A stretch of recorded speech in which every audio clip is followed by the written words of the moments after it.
Olá, meus irmãos, a paz do Senhor Jesus, aqui estamos para que possamos aí estar meditando um pouquinho na palavra de Deus. Hoje eu gostaria de ler aqui em 1 aos Reis, capítulo de número 1, a parte do versículo de número 6, que diz assim: E nunca o seu pai o tinha contrariado, dizendo, por que fizeste assim?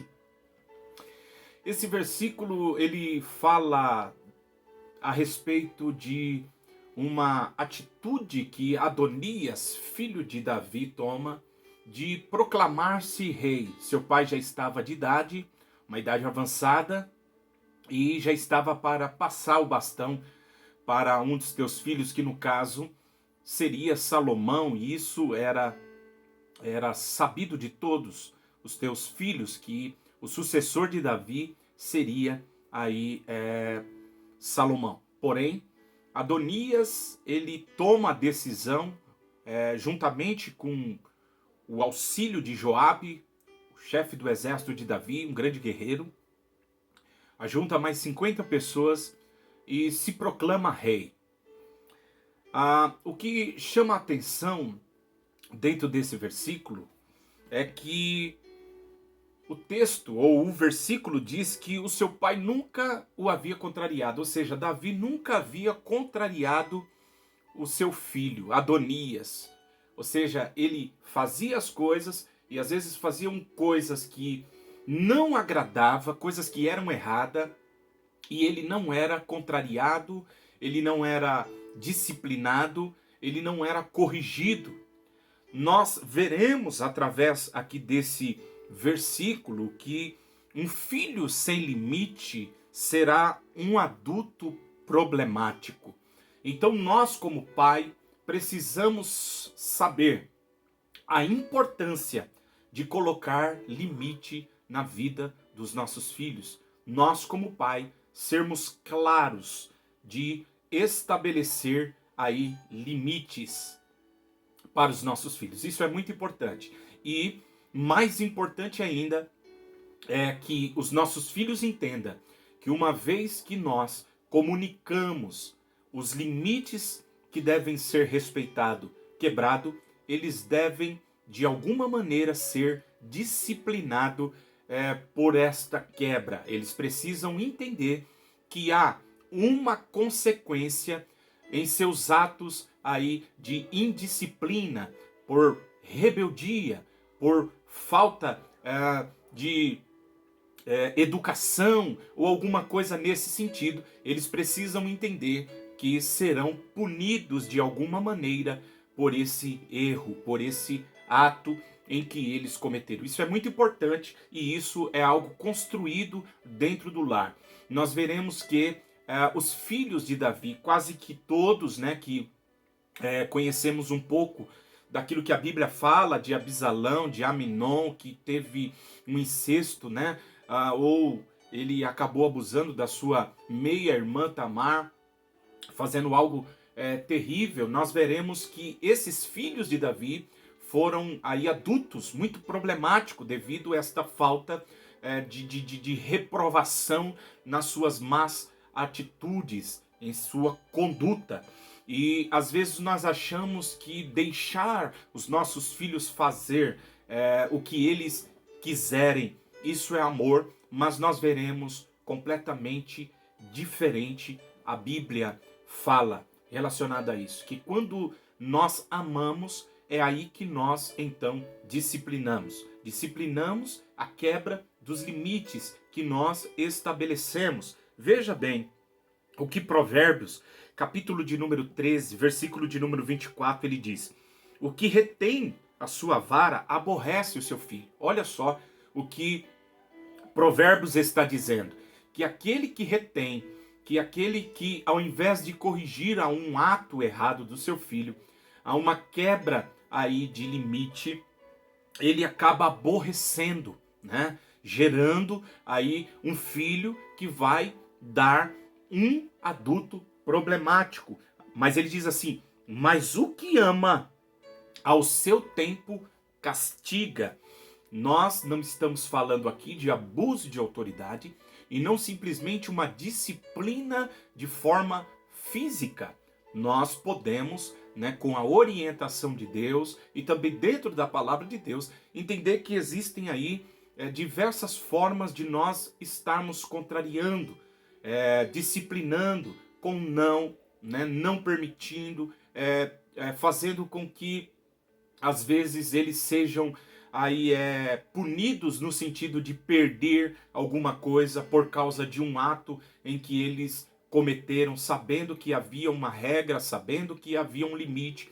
Quando quebrado ali aquele limite, ou há uma consequência para isso. Então a Bíblia ela é muito clara relacionado à importância de se estabelecer limites e de que se limites são quebrados, a disciplina precisa ser aplicada. Mas isso não é só a Bíblia que fala. Hoje nós temos aí muitos também psicólogos aí, profissionais que também falam a importância da disciplina. Preste bem atenção o que John Drescher ele diz em seu livro. Ele diz assim: a incapacidade de dizer não ao que é ruim traz consequências profundas.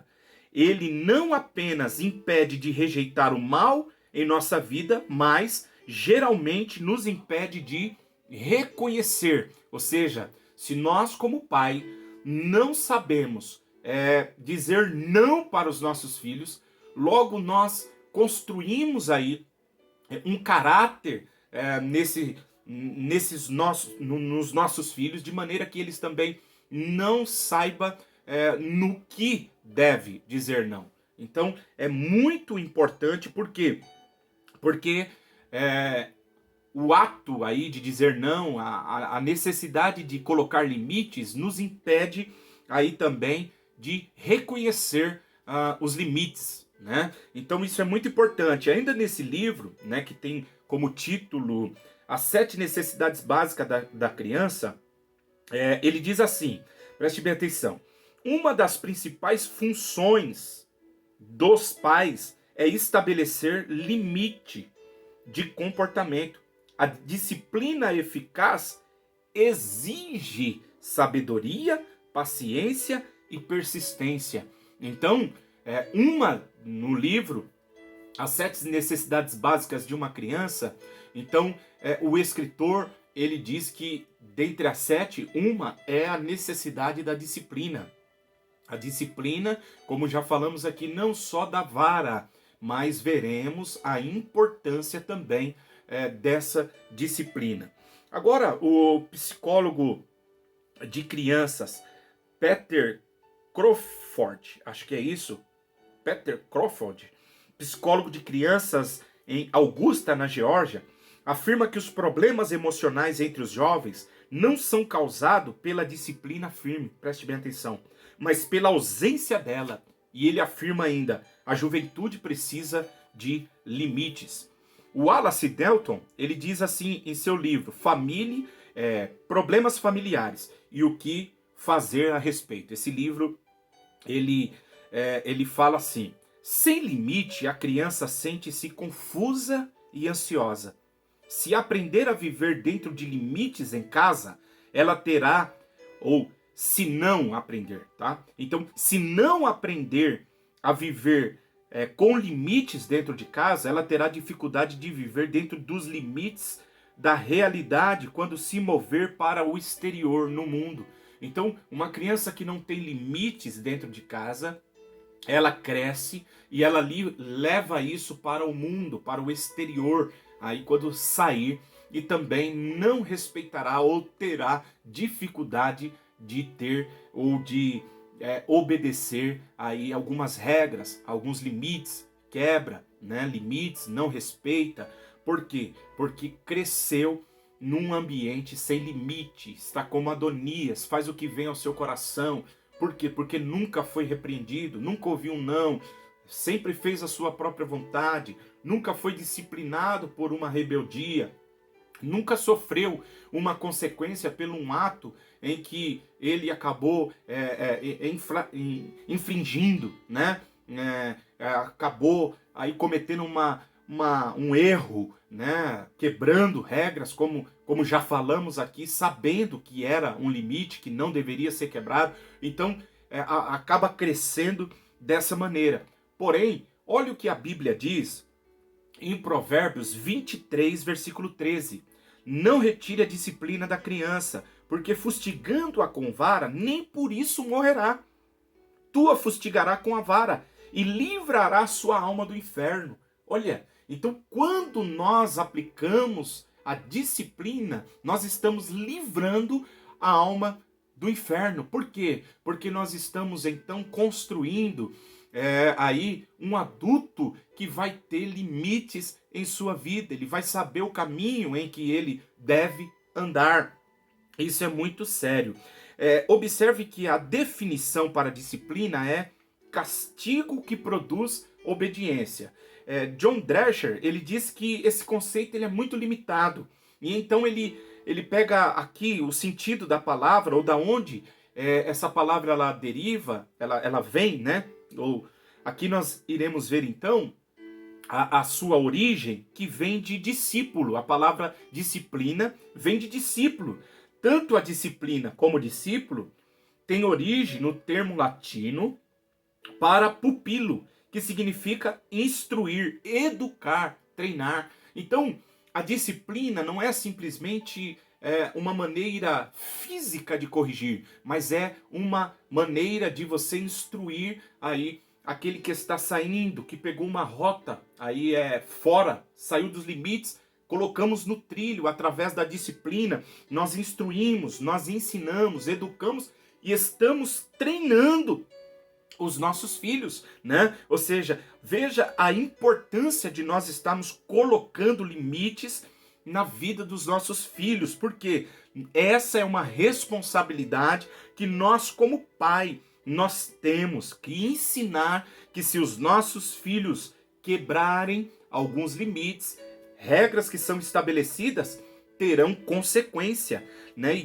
toda ação aí errada gera uma consequência não desejada. Então nós precisamos estabelecer isso, e isso precisa ficar aí nítido na criação dos nossos filhos e na vida dos nossos filhos. Provérbios, capítulo de número 19, o versículo de número 18 diz: castiga o teu filho enquanto há esperança, mas para o matar não alçará tua alma. Ou seja, o provérbio está dizendo que nós precisamos agir antes que algo se torne incorrigível, né? Essa rebeldia, essa rebelião se torne tão tremenda a ponto de não ser mais corrigível, né? A ação não dá mais pela maneira que eles estão vivendo. Então a Bíblia ela é maravilhosa, nos instruindo a respeito da importância que nós precisamos colocar como limite na vida dos nossos filhos. Provérbios 19, olha que interessante o que diz o versículo 19. O homem de grande ira terá de sofrer o dano, porque, olha só, se tu livrar, virás ainda a fazê-lo novamente. Então, diz assim, um homem que agiu de maneira irada, tomou decisão, ele precisa ser corrigido ou sofrer a consequência por aquele ato que ele cometeu. Por quê? Porque se ele não sentir a consequência do erro, ele torna a fazer. Ou seja, se não há uma disciplina, se não há uma correção, se não há um castigo para aquilo, ele volta a fazer o que a Bíblia ela está falando. Então, é um erro muito grande quando a gente vê filhos que estão sendo corrigidos e os pais acabam tomando as dores, não aceitando, não permitindo, né, que os seus filhos acabem sofrendo a consequência do erro deles. Os teus pais não aceitam que eles sejam corrigidos. Pelo contrário, nós como pais, aí que nós devemos explicar para os nossos filhos que há uma consequência. Olha, se você entrar por esse caminho, a consequência pode ser essa. Preste bem atenção, uma consequência que pode acontecer na vida de um filho que se torna um ímpio, que vive uma vida ímpia. Provérbios capítulo 5, versículo 22 e 23 diz assim, ó, quanto ao ímpio, né? Então, entenda que nós precisamos explicar para os nossos filhos a importância dessa vida de andar no caminho corretamente, porque o que vive impiamente sofrerá consequência. Aí diz assim, ó, as suas iniquidades o prenderão, né? Então, ou seja, essa vida de falta de arrependimento, de viver o pecado, né? Mergulhado no pecado, essa vida vai te prender. Você vai ficar preso na iniquidade. E o que vai acontecer? Com cordas do seu pecado será detido. Preste atenção. Versículo 23, olha a consequência. Ele morrerá, porque sem correção andou. Então, andou sem correção, não houve quem estabelecesse limite, não houve quem o corrigiu. Esse filho se prende, então, ao seu pecado, à sua iniquidade, fica preso a isso, e o que vai acontecer? Aí diz, e pelo excesso de sua loucura andará errado. Olha só, o versículo 19 que nós lemos do capítulo 19 diz que livrará a sua alma, né, do inferno, né, o versículo de número 18, 18, isso. Agora aqui nós já iremos ver que ele andará pelo caminho errado, por quê? Por falta de correção. Por falta de correção, o filho anda no caminho errado. É o que está acontecendo com Adonias. Provérbios 29:15 vai dizer assim, ó: a vara e a repreensão dão sabedoria, mas o rapaz entregue a si mesmo envergonha sua mãe. Então, ser entregue a si mesmo é fazer a sua própria vontade. Então, o filho que não tem limites estabelecidos ou que não é corrigido, disciplinado, ele acaba envergonhando a mãe e o pai, ao invés de honrá-lo, né? A Bíblia diz que o filho tem que honrar. O oposto de honrar é envergonhar. E quando um filho acaba envergonhando a sua mãe? Quando ele não é disciplinado, orientado, e aí são colocados limites, né? Definido dentro de casa. Então o versículo 17 ainda diz assim, ó, castiga o teu filho, e ele fará descansar e dará delícias à sua alma. Então, pai, veja que você precisa entender a importância da disciplina na vida dos filhos para que você tenha paz na sua alma, né? Então, nós sabemos aí o quanto é difícil a criação dos filhos, mas nós precisamos entender a importância de colocar limite aí para os nossos filhos. Eles não podem viver como Adonias, fazendo o que querem e nunca ser contrariado, né? Tudo que ele faz. Eu lembro de uma situação em que na nossa igreja, minha esposa, ela vivenciou. Havia uma criança que estava vindo, né, na igreja, e ele estava bagunçando muito, trazendo brinquedo na hora do culto, uma falta de reverência que deve ser tratada dentro de casa pelos pais, né? Porém, ele começou a trazer brinquedo para a igreja, bagunçando, um menino muito sem limite.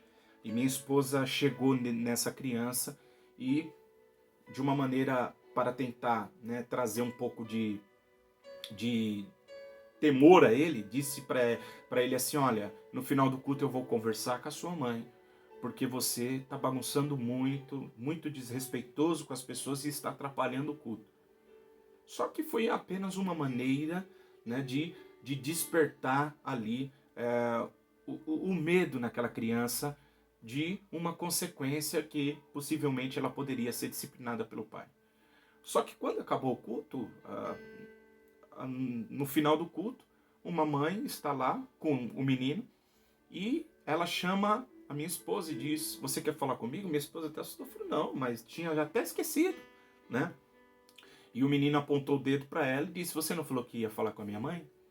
Então, a lição que nós tiramos daquilo dali é que aquela criança não tinha limites e que não respeitava a autoridade da mãe.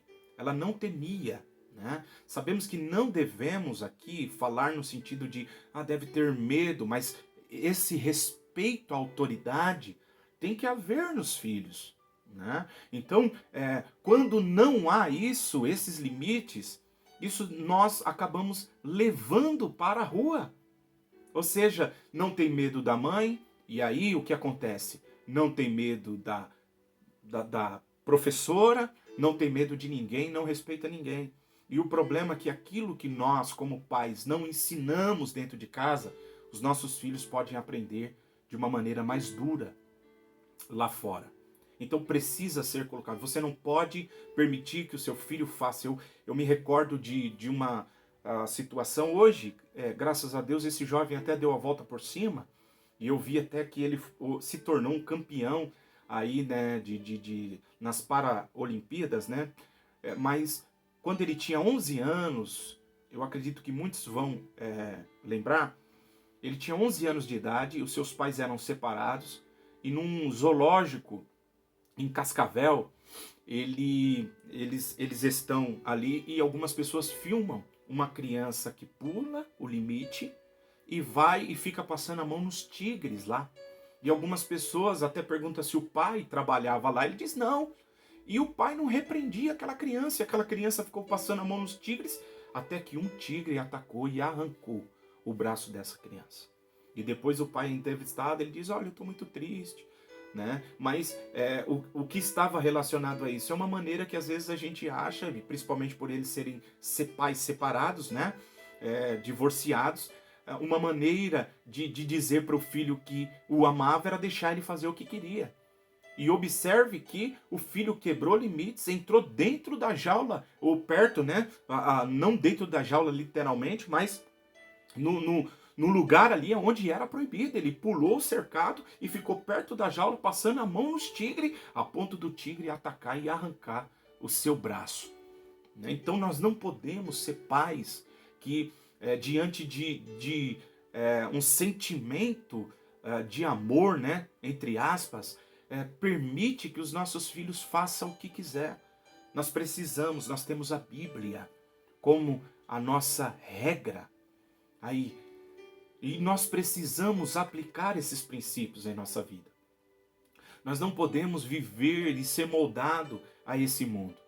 Que Deus possa nos ajudar. Eu finalizo aqui lendo o que o Departamento de Polícia eles do Texas, eles elaboraram uma lista enumerando maneiras em que os pais podem criar e fazer do seu filho um delinquente. Então eles fizeram uma lista diante de pesquisa aí com jovens delinquentes e colocaram essa lista: se você quiser ter um filho delinquente, como você deve agir. Eu vou ler isso aqui, preste bem atenção nessa lista, que é muito fácil de encontrar, né?